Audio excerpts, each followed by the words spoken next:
Friends, ಎಲ್ಲರೂ ಹೇಗಿದ್ದೀರಾ? ಎಲ್ಲರೂ ಚೆನ್ನಾಗಿದ್ದೀರಾ ಅಂತ ಹೇಳ್ತಾ ಎಲ್ಲರಿಗೂ ಒಳ್ಳೆಯದಾಗಲಿ ಅಂತ ಭಾವಿಸ್ತಾ ಮಶ್ರೂಮ್ ಸೊಪ್ಪು ಹೇಗೆ ಮಾಡೋದಂತ ತೋರಿಸ್ಕೊಡ್ತೀನಿ, ಬನ್ನಿ ನೋಡೋಣ.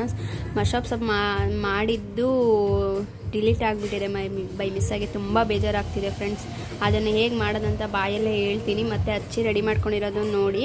ಎಲ್ಲ ಸೊಪ್ಪು ಎಲ್ಲ ಮಿಕ್ಸ್ ಏನು ತೋರಿಸಿ ಅವೆಲ್ಲ ಕುಕ್ಕರಲ್ಲಿ ಕೂಗಿಸಿ ಒಗ್ಗರಣೆ ಹಾಕೋದು ಅಷ್ಟೇ ಫ್ರೆಂಡ್ಸ್. ಈರುಳ್ಳಿ ಹಚ್ಕೊತಾ ಇದ್ದೀನಿ ಸಾಂಬಾರಿಗೆ. ಈರುಳ್ಳಿ, ನೆಕ್ಸ್ಟ್ ಟೊಮೊಟೊ ಹಚ್ಕೊತಾ ಇದ್ದೀನಿ ಫ್ರೆಂಡ್ಸ್. ಮತ್ತು ಸೊಪ್ಪು ಸಣ್ಣಗೆ ಹಚ್ಕೊಬೇಕು.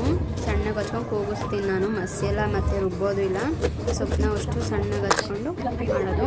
ಮತ್ತು ಕಾಯಿ ಸಣ್ಣಗೆ ಹಚ್ಕೊಂಡು ಕಾಯಿ ಸಪ್ರೇಟು ರುಬ್ಬಿಟ್ಕೊತೀನಿ. ಕಾಯಿ ಜೊತೆ ಏನು ಹಾಕಲ್ಲ, ಬರೀ ಕಾಯಿ ಅಷ್ಟೇ ರುಬ್ಬೋದು, ಬೇರೆ ಏನು ರುಬ್ಬಲ್ಲ. ಸೊಪ್ಪು ರೆಡಿ ಮಾಡಿ ಇಟ್ಕೊಂಡಿದ್ದೀನಿ. ಕಾಯಿ ರುಬ್ಬೋಕ್ಕೆ ಬೇಳೆ, ಉಪ್ಪು, ಎಣ್ಣೆ, ಸಾಸಿವೆ, ಗರಂ ಮಸಾಲ, ಸಾಂಬಾರು ಪುಡಿ, ಟೊಮೊಟೊ, ಈರುಳ್ಳಿ, ಬೆಳ್ಳುಳ್ಳಿ, ಮೆಣಸಿನ್ಕಾಯಿ, ಒಂದು ಸ್ವಲ್ಪ ಹುಣಸೆಹಣ್ಣು, ಮತ್ತು ಖಾರ ಅಂದರೆ ಕಾಯಿ ರುಬ್ಕೊಂಡೆ.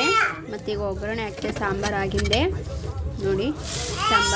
ಸಾಂಬಾರಿಗೆ ಒಗ್ಗರಣೆ ಹಾಕಿ ಚೆನ್ನಾಗಿ ಕಲಿಸ್ದೆ ನೋಡಿ ಫ್ರೆಂಡ್ಸ್. ಈ ರೀತಿ ಆಗಿದೆ, ತುಂಬ ಚೆನ್ನಾಗಿದೆ, ಟೇಸ್ಟಿಯಾಗಿದೆ. ಮಸಾಲೆ ಬೇಡ, ಒಂದು 4-5 ಕೂಗಿಸಿದ್ರೆ ಸಾಕು. ನೋಡು, ಸಾಂಬಾರು ಕುದಿಬೇಕಾದ್ರೆ ಕಾಯಿದು ಹಾಕಿದ್ದೀನಿ. ತುಂಬ ಟೇಸ್ಟ್ ಚೆನ್ನಾಗಿರುತ್ತೆ ನೋಡಿ ಫ್ರೆಂಡ್ಸ್. ಈ ರೀತಿ ಆಗಿದೆ. ಫೈನಲ್ ಈ ಥರ ಇದೆ ಫ್ರೆಂಡ್ಸ್. Thank you.